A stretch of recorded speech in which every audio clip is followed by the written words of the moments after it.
During my first pregnancy, my wife had no morning sickness, but I threw up so violently that I lost 30 pounds. My wife was deeply moved. During the second pregnancy, seeing me tormented by morning sickness again, she fought with her parents for 3 days out of concern. On the fourth day, she came home and handed me a baby name book, grinning. The last name can be from either side, but the first name must be chosen by you, my husband. As a man who had married into the family, I was more than satisfied just to have the right to name my child. But a month later, when I showed Victoria Belmont the name I had come up with after poring over the book, she didn't seem pleased. Instead, she looked as if she had made up her mind about something. A psychic said this child is destined for a hard life. A humble name will help her survive.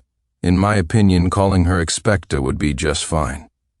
I froze, unable to believe what I was hearing, and we had a huge fight. But she just smiled, her tone light. Didn't you go by burden to father for 20 years? It's just a name. She can change it when she's an adult, just like you did. Overcome with anger, I fainted. Victoria panicked. She ran 7 red lights on the way to the hospital, summoning every specialist to wake me up. I couldn't understand her erratic behavior lately until her phone rang. A clear male voice came from the other end. Ms. Belmont, you didn't actually take my joke seriously, did you? Even if you name your child Expecta, I'm not renewing the support agreement. My world spun. I knew this marriage was over. The air suddenly went quiet. I held my trembling right hand steady to keep from dropping the phone and asked softly, "Who is this?" The torrent of words on the other end stopped abruptly. A few seconds later he chuckled, as if slightly annoyed. "Oh, you really don't know who I am?" He was excited, his tone almost boastful. "To keep me from leaving, your wife coaxed me into signing a 3-year support agreement. A man's youth is precious too. I've had my fun, but now she won't let me go." In a cold voice I told him to shut up, but he acted as if he hadn't heard. "So what if you, the live-in son-in-law, got the rare privilege of naming the child? I deliberately suggested a disgusting name for your kid, and after agonizing over it for a month, she still obediently went along with it." I clenched my jaw, my fist tightening unconsciously.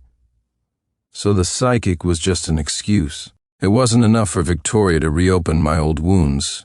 Even my child had to become fodder for their flirtation.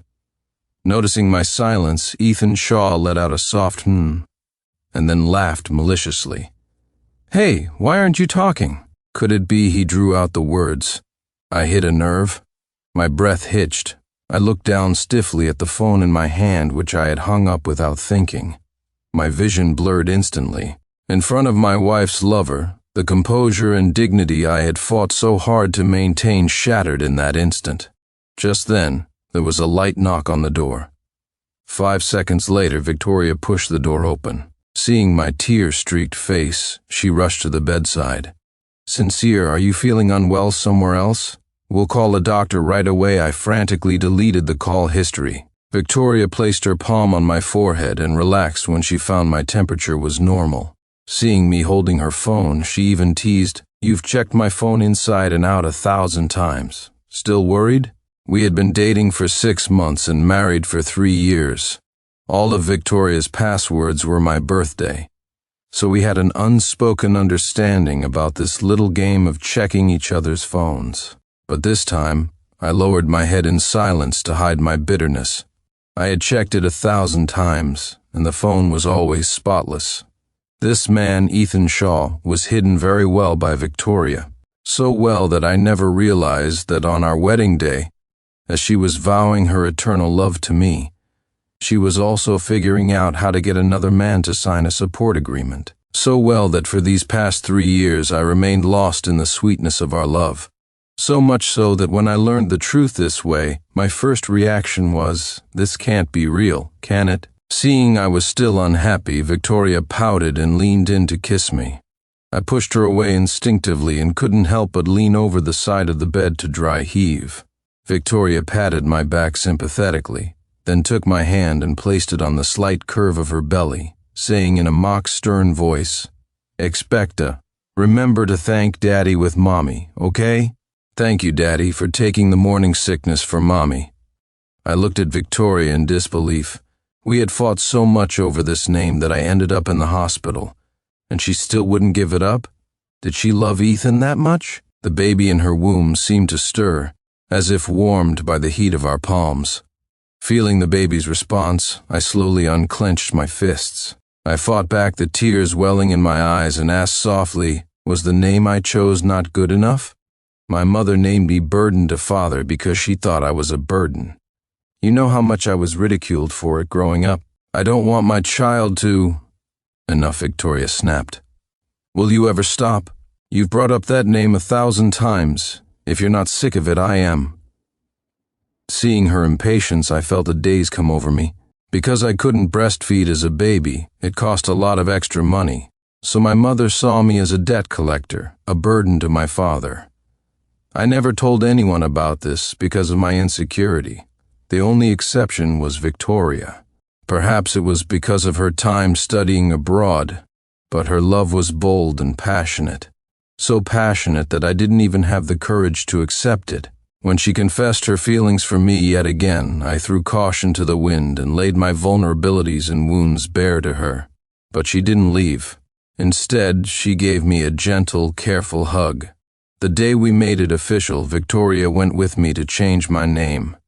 The sun was shining brightly that day, and she smiled as she handed me a bouquet of hyacinths. Sincere Clark, congratulations on your new life. I should have known long ago.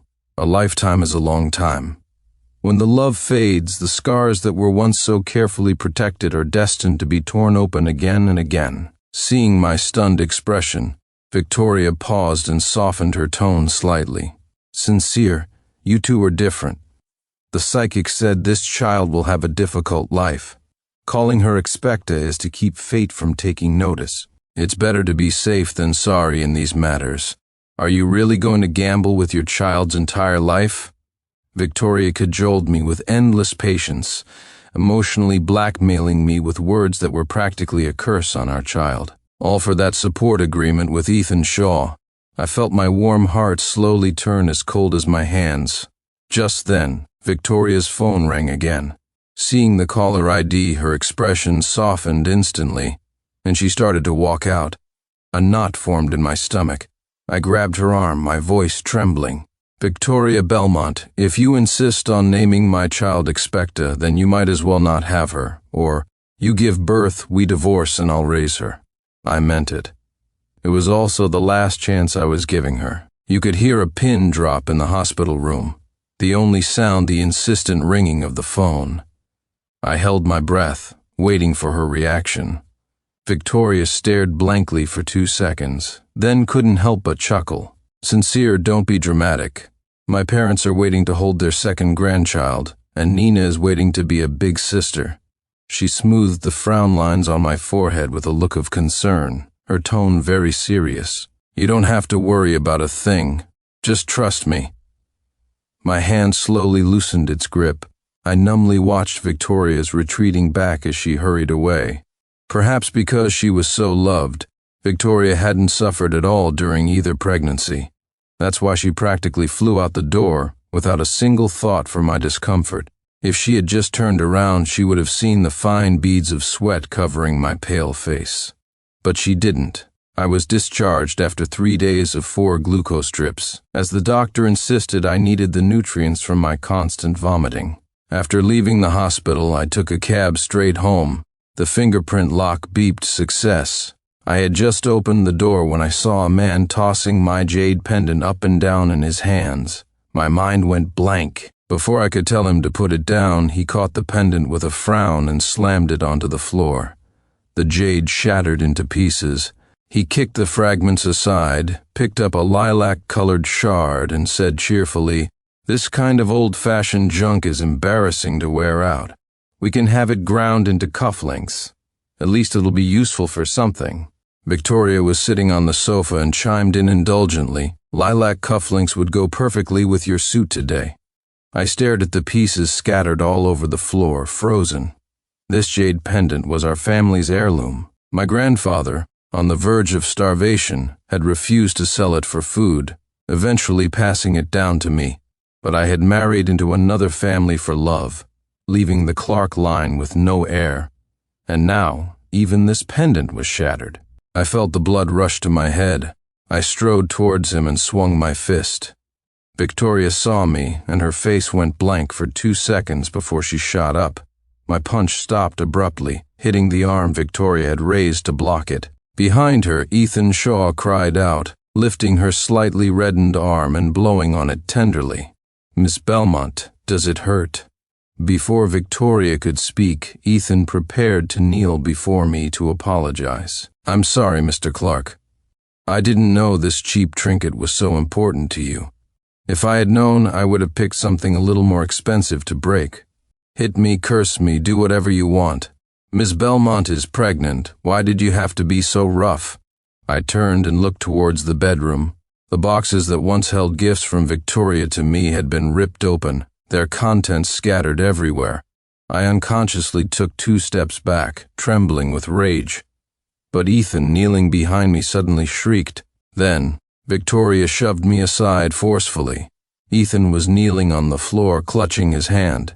"Enough," Victoria roared. She irritably grabbed a blank check and scribbled her name on it. She threw it at my feet. "It's just a jade pendant worth a few $1,000s. Here's a blank check. Fill it in for whatever you want. I'll pay you back 100 times over." She knew exactly what this pendant meant to me and my family, but she offered no explanation, simply letting Ethan wrap his arm around her as they turned to leave. I sat on the floor in a daze, silent for a long, long time. Then I picked up the check from the floor and put it in my bag. "Any amount is fine. Victoria Belmont, you'd better remember those words. Victoria didn't come home again that night. I went to see a lawyer about a divorce, but Arthur and Eleanor Belmont found out. When I returned home with the drafted divorce papers, they were already sitting in the living room, waiting for me. Eleanor Belmont looked at the papers in my hand. "Sincere Clark, get on your knees, Mom," I started to say, but before I could even mention the divorce, Eleanor cut me off. "Don't call me Mom, you're just a man who married into our family. What right do you have to make my daughter get an abortion?" Eleanor stood up excitedly and slapped me twice across the face, her trembling finger pointing at me. "You married into this family. Wasn't it enough of an honor for us to let you name the child? What more do you want?" Arthur Belmont shouted. "The baby is already 5 months along, and you want my daughter to terminate the pregnancy? And you're asking her for a divorce." Arthur's cane slammed against my calves. "I don't care why you two are fighting. You will go kneel in the family chapel right now and reflect on your actions." My body, weak from a long period of poor rest, stumbled back 2 steps. A stinging pain belatedly registered on my face and calves. They hadn't even asked for the cause, simply deciding it was all my fault. Too bad. This time their daughter had let them down. I threw the divorce papers down with a sarcastic laugh. "It's your daughter who's cheating and keeping a lover. Why should I be the one to kneel in the chapel?" Shock flickered across their faces, quickly replaced by expressions of insult. For generations, the Belmont family had been known for harmonious marriages. Infidelity was a disgrace to be recorded in the family records and condemned. In the entire history of the Belmonts, there had been very few such cases, and I was the unlucky exception. Eleanor clutched her chest, fuming. "Sincere Clark, is there someone else? I knew it. I knew you weren't sincere when you said you'd marry into the family. Now you're slandering my daughter for some little tramp out there." I gave a bitter laugh, feeling helpless. Victoria was their only daughter, but I had only agreed to marry into the family because I wanted a warm and happy home. Just then my phone rang. It was Ethan Shaw. This was the first time he had ever called me from his own phone. Remembering that Victoria's parents wanted proof, I started a recording and answered. "Are you deaf? I told you to stop crying, didn't you hear me? Cry again and I'll slap you." Amid the noisy background, my daughter's cries were piercingly clear. My breath hitched, and I felt my heart was about to break. When Ethan realized the call had connected, his tone was impatient. "Sincere Clark, get over here and pick up your daughter within 10 minutes. Your wife has a date with me at the movies. I'm only waiting 10 minutes. I whipped my head around to look at Eleanor, incredulous. "Mom, how could you leave my daughter with a stranger?" She thought I was changing the subject because I had no proof and said angrily, "What stranger? Ethan is my daughter's assistant. He's not going to hurt Nina, is he?" I immediately grabbed my phone and headed for the door. Hearing her words, I turned back and sneered. "He's your daughter's other man." When I arrived, only my daughter was standing there, alone and afraid. I looked at the bright red handprint on her tender cheek. I couldn't believe Ethan had actually laid a hand on a child. "Daddy." The moment my daughter saw me, the tears welling in her eyes streamed down her face. I swept her into my arms, crying along with her. In that moment, I truly hated myself. It was my weakness that gave him the audacity to hurt my daughter. I dried my tears and comforted her. "Nina, don't be afraid. Daddy will make the bad man pay. He loves Victoria, doesn't he? Well then, I'll give him a little push." The next day, I arranged to meet Ethan and got straight to the point. "I can give you a sum of money on the condition that you leave the country immediately and never contact my wife again." Ethan, who had been stroking his lilac cufflinks, paused and then retorted, "Why should I leave the country?" He crossed his legs, arrogantly pointing to the car outside the cafe. "She just bought me a new Mercedes yesterday and gave me $5 million in cash. Victoria's been spoiling me rotten, and I don't even have to sleep with her. I'd like to enjoy these good days a little longer." I cut him off, the smile on my face unwavering. "So what? As long as Victoria and I are not divorced, I can sue you to get all that money back at any time."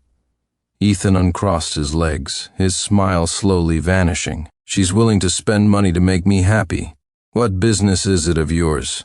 Don't forget, I'm not Victoria's lover anymore. You have no right to stop her from spending money on a friend." I put down my coffee and sneered. "Just a way to seduce women. I know all about it. Mr. Shaw, you've fallen for my wife, haven't you? All your antics lately have been to force me to file for divorce, but I'm not going to." Ethan's hand tightened around his coffee cup. "I adopted the tone of a love-struck fool from a TV show. She hasn't divorced me in 3 years, which means she still loves me. We have a lovely daughter, and she's carrying my child in her belly." I stood up, straightened my clothes, and gave him a contemptuous look. "I came here today to tell you one thing: you're out. Just a bed warmer. How can that compare to true love?" The sound of shattering glass came from behind me. I smirked. A love-struck male mistress is a rare sight indeed. Lucky for me, I found one. Unfortunately, while I could easily see through Ethan's feelings, I couldn't see through Victoria's. Before I could come up with an excuse to keep Victoria busy for a couple of days, she flew to Oregon just because I casually mentioned I was craving wild mushrooms. 2 days later, she proudly presented me with the mushrooms she had picked herself. "Sincere, have a taste." Victoria was still wearing an apron, smiling as if there were no rift between us. Looking at her smile, I once again had the illusion that she still loved me. But an illusion is just an illusion. On the third morning, a single phone call from Ethan had Victoria rushing out without even grabbing a coat. I watched them embrace, kiss. After dinner, they went to a hotel. I patiently called Victoria 14 times. When she finally answered, I heard the sound of faint breathing on the other end and started recording. "Victoria, what are you doing? Why aren't you answering my calls?" "Thinking of you. Is that what you wanted to hear? Sorry, but your wife is with me right now." Ethan sounded triumphant, as if he just won a major battle. "I hear pregnant women are even more delicious. I'll be sure to show your wife and child a really good time." The sound of splashing water trickled through the phone, each drop hitting my heart. Half an hour later, I brought Victoria's parents to the hotel door. Hearing the faint sounds from inside, a mix of pain and pleasure, I suppressed my rage and looked at the two elders, saying mockingly, "Is this enough proof for you? Congratulations. Your daughter is going to be a disgrace in your family records for all time." The whispers from the people around us grew louder. Arthur and Eleanor's hands were shaking with anger. "Once Victoria's finished, we can talk about the divorce." I pressed the room key into Eleanor's hand and turned to leave without a second thought. This was the same hotel Victoria had brought me to when we were first married. The night streets were brightly lit, but my heart was filled with worry and confusion. I had gotten my revenge, but I felt no satisfaction. Suddenly a sharp pain shot through my heart, and an intense wave of grief washed over me. I leaned weakly against a wall on the street. Thinking of the baby in Victoria's womb, I rushed back toward the hotel. But I happened to pass an ambulance on its way out. I quickly grabbed a bystander, an auntie who was enjoying the spectacle, and asked what had happened. The auntie gave a gloating smile. An old couple came to catch their daughter with her lover, but I guess the guy was too rough. He made the woman lose the baby in her belly. There was blood everywhere. I numbly let go of the auntie and ran upstairs on pure instinct. The lights in the room were blazing. Ethan looked at the doorway in terror. The floor was littered with all sorts of implements. The man who had been taunting me so triumphantly just half an hour ago was now a pathetic mess. His face was clearly marked with a fresh slap. There were 2 dark bruises on his neck, barely hidden by a collar. Several cigarette butts were scattered on the floor. His kneeling legs were covered in red spots, like fresh burns. But I didn't notice his state. My eyes were fixed on the crimson stain on the bedsheets. I kicked a blood-stained toy out of my way and swung my fist hard at Ethan. Seeing me, Ethan's expression twisted for a moment, his eyes filled with jealousy and madness. "You were so cocky before, weren't you? So what if you have 2 kids? I couldn't do anything about the older one, but the little one in Victoria's belly. Ha ha ha. I could still get rid of it. When I arrived at the hospital, I was told Victoria had already been moved to a postpartum recovery center. A doctor brought the baby for me to see. A tiny blood-covered body, a 5-month-old girl, already fully formed. Hope Clark, the name I had spent a month poring over books to choose. In the end, it was engraved on her tombstone. The last bond between me and Victoria had been severed by her own hands. After returning home, I packed up all of my and my daughter's belongings. That night, I moved with Nina to a new house. The next morning, I took the divorce papers to the recovery center where Victoria was staying. From the moment I received that call from Ethan, after all these days of dragging things out, it was time to put an end to this marriage. In the room, Victoria was trying to convince her parents to help her hide the truth from me. Eleanor was leaning against the bed, wiping her tears. "Do you really think you can hide it? Cheaters are always supremely confident. The man I found is very obedient. He signed an agreement. He won't go spreading rumors to Sincere. He's had a vasectomy, so you don't have to worry about me getting pregnant by him. As for the baby, I'll just find a hospital and say we found a genetic issue and had to terminate. He won't look into it." Ethan stood obediently by Victoria's side, the light back in his eyes. Victoria looked at her parents hopefully. It seemed she believed that if she could just get her parents' approval, everything would go back to normal. After all, she thought she had hidden it perfectly. The fact that I hadn't suspected a thing for 3 years was proof. Arthur was so enraged by her words that his heart condition nearly flared up again. He looked at his daughter's calm expression and felt utterly disappointed in her. "I originally wanted to ask you what kind of wife you've been, but now," he raised his cane high, "your actions make you unworthy of even being called a human being." Ethan couldn't bear to see his master so humiliated. As Arthur's cane came down, he threw himself in front of Victoria to protect her. "Sir, please don't hit her. Victoria's body is still weak." As he moved, his sleeve slid down, revealing the black and blue marks beneath. Arthur immediately remembered what he had seen the night before and cried out in grief. "You fooled around and lost your child, and you're still thinking about this man?" Eleanor leaned back on the bed, wiping away her tears. "We won't help you. You made a mistake and you have to face the consequences. Apologize to Sincere properly and part on good terms." She looked at Ethan with disgust and rang the bell for security. "Get this man out of here and don't let him in again." Victoria still didn't think she was in the wrong. A flash of sorrow crossed her face, but she still said, "It was just an accident. It has nothing to do with Ethan." I clenched my fists. A life dismissed by Victoria with a single careless word, accident. This was her child too. As for the baby, she paused. "We can always have another. I'll give Sincere another child, one who will take his last name. That will be my compensation to him. I couldn't listen anymore. I threw the door open with force. How could Victoria have the nerve to talk about having another child? I had no more patience to wait for their argument to end. This farce had to stop. I looked at Victoria mockingly. Victoria, you and your lover messed around and killed our child. How do you have the gall to talk about having another child with me? When Victoria saw me, her expression was blank for a full minute. She unconsciously grabbed my hand, her voice hoarse. You knew all along, didn't you? I admitted it readily, recounting all the ways Victoria had indulged and spoiled Ethan over the past few days. Since he loves you so much, and you can't live without him, then I'll grant you your wish. I pulled out the divorce papers and said calmly, let's get a divorce. Just then, Ethan broke free from the security guards and burst through the door, a look of joy flashing in his eyes.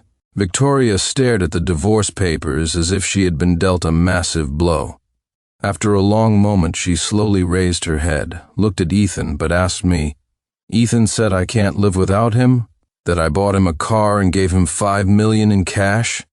Victoria slowly stood up and walked towards Ethan step by step. Ethan's face turned deathly pale, and his body, leaning against the doorframe, seemed to sway. He looked at Victoria pleadingly, shaking his head again and again. Victoria strode forward and slapped him hard across the face. You did it on purpose, didn't you? You killed my child. I told you I didn't want to. But you wouldn't listen, Victoria. Tears streaming down her face, slapped Ethan again and again. It was you who, after the contract expired, kept saying you would leave me while threatening me with the videos you secretly filmed. A look of humiliation appeared on her face. Whenever I didn't do what you wanted, you threatened to tell my husband. I thought if I just satisfied you these past few days, I could quickly coax you into signing the new agreement and get my peaceful life back. But I had already succeeded, and you made me lose my child and destroyed my marriage. Victoria's eyes were filled with disgust. This whole sordid relationship, you were the one who was always demanding and clinging to me. The superiority Ethan had worked so hard to maintain was shattered. He collapsed onto the floor, refuting her through his tears. I love you, so I was willing to cling to you. But to say I was the one demanding it? I don't accept that. Ethan's expression twisted with a reckless madness. Sincere Clark, do you think your love story is so perfect? Let me tell you the truth. Victoria and I were together when we were abroad. It was your appearance that stole my place. If it weren't for you, 3 years ago I would have gotten a marriage certificate, not a support agreement. Victoria's face changed drastically. She rushed forward to cover his mouth. She looked back at me frantically, speaking quickly. It's not like that, Sincere. Let me explain. A corner of the divorce agreement was crumpled in my hand, but I didn't notice. I remembered the shyness on Victoria's face when she first confessed her feelings to me. Suddenly, I felt sick. The room was silent for a long time. My voice was filled with unrestrained anger. Victoria Belmont, why aren't you talking? Your explanation, can I hear it now? Victoria looked defeated. She had been sent abroad in her teens, and being alone in a foreign country was accompanied by racial discrimination. All this pressure had twisted her psychologically. She began to use violence as an outlet. That's when Ethan appeared. No matter what she did to him, he unconditionally tolerated all of it.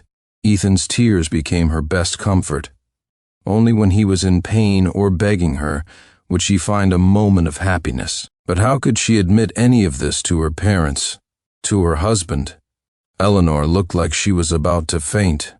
A woman who had always prioritized dignity was now screaming at her daughter. I sent you abroad to get an education, to come back and manage the company better, not to learn all that depraved nonsense. Mom, stop. I cut Eleanor off, feeling utterly exhausted. Victoria, if you're not going to talk, then just sign the divorce papers. I'm begging you, let me go. This marriage, which had been built on deceit from the very beginning, was something I just wanted to escape. I thrust the divorce agreement into her hands. She didn't even look at it, just tore it to shreds and threw it in the trash. I picked up my phone and turned to leave, but Victoria clung to me, refusing to let go.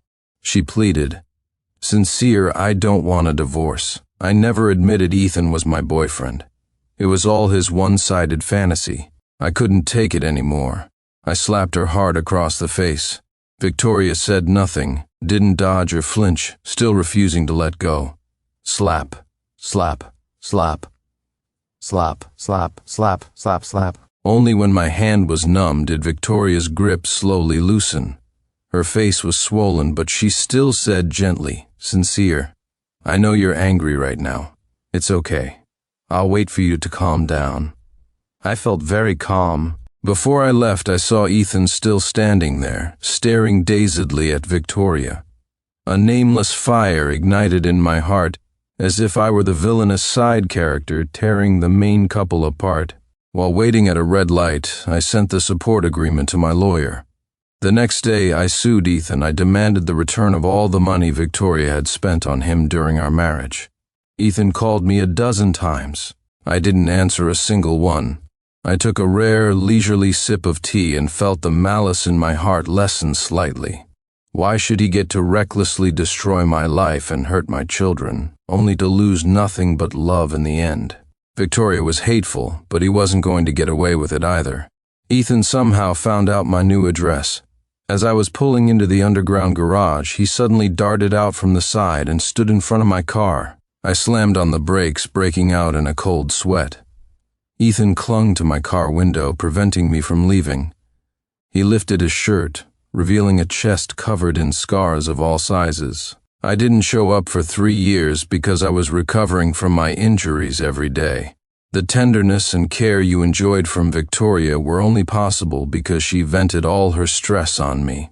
His back didn't have a single patch of smooth skin, but what did that have to do with me? I rolled my eyes, my face a mask of indifference.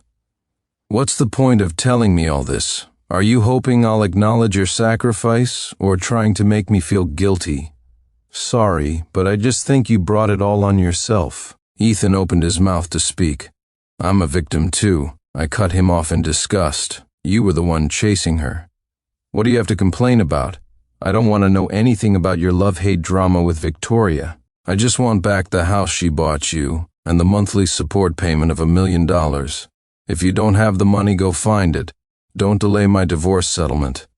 I called security and had them drag him away. Ethan struggled, his angry shouts echoing in the empty underground garage. "Sincere Clark, you're too harsh. You're trying to drive me to my death. You're the one who went after a child. You're far harsher than I am." I lit a cigarette, my gaze distant. Harsh? Maybe. I admit I had a lot of misplaced anger towards Ethan. Not just a little, but a lot. If Ethan had just been a lover Victoria took on during the marriage, I would only hate Victoria for her weakness. But he had been entangled with her for more than 3 years. He knew what a rotten relationship they had. If Ethan loved Victoria so much, why couldn't he have told me everything when she first confessed her feelings to me? If he had just given me a hint, I would never have stepped into this disastrous marriage. Victoria refused a divorce. Just as I was planning to file for legal separation, she suddenly appeared at my doorstep, wanting to talk. Victoria had cut her hair short and was wearing a simple white t-shirt and pants, holding a bouquet of hyacinths, exactly like she was 3 years ago when she confessed her love to me. But we both knew we could never go back.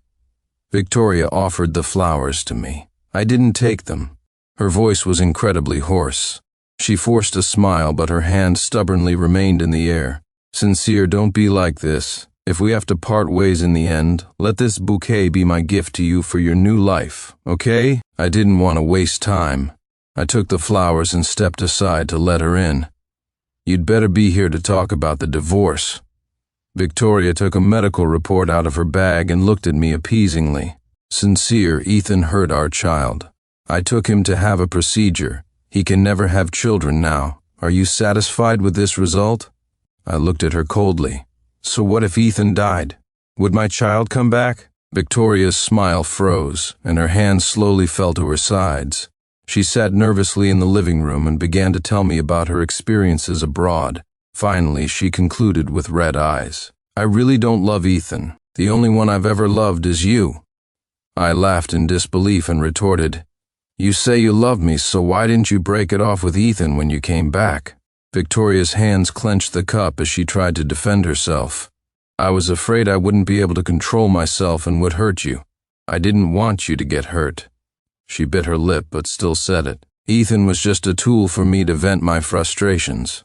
I commented, You're a truly rotten person. Victoria lowered her head, not refuting it. I gently lifted her chin, forcing her to look me in the eye. Hope began to dawn in Victoria's eyes, but then she heard my puzzled voice. Since you know you're a rotten person, why did you have to drag me into it? However much I had once loved Victoria, that's how much I hated her now. Victoria's expression was sorrowful as tears streamed down her face. Sincere, love is something you can't control. I didn't want to get angry, but I couldn't help it. So, you're both selfish people. You are, and so is Ethan. You two should have just rotted and festered together. Why did you have to drag me down with you? Victoria grabbed my hand, the pain overflowing in her eyes. Sincere, hit me. As long as it makes you feel better. She pressed my hand against her still swollen face. This time I didn't resist. I squeezed my eyes shut. When I opened them again, I was calm. Victoria, you did, after all, once lead me to a new life. Let's not make this too ugly, okay? Victoria knew me best. Seeing my calm eyes, she had a premonition. We were really over. She practically fled. Before leaving, she suddenly turned, her eyes moist as she asked, Can we really not be together anymore? I shook my head. Being married to you, I lost too much. My 5-month-old child, the only heirloom my grandfather left me, and Sincere Clark's love for Victoria Belmont. Which of these things can ever be brought back? Tears streamed down Victoria's face, leaving visible tracks. She suppressed a sob and asked again, If I had been honest from the beginning, would we have had a happy ending? I shook my head again. If you had been honest from the beginning, we would never have gotten together. My love is selfish. I could never accept your years-long entanglement with Ethan, and I would never kneel before you, hurting myself just to please you. In the end, Victoria was forced by Arthur and Eleanor to sign the divorce papers. Victoria didn't fight me for custody of our daughter.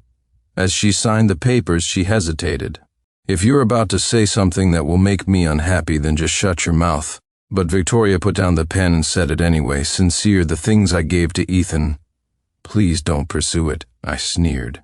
What, do you feel sorry for him? She paused, then said carefully, I don't feel sorry for him. He's pathetic too, and he can't come up with the money.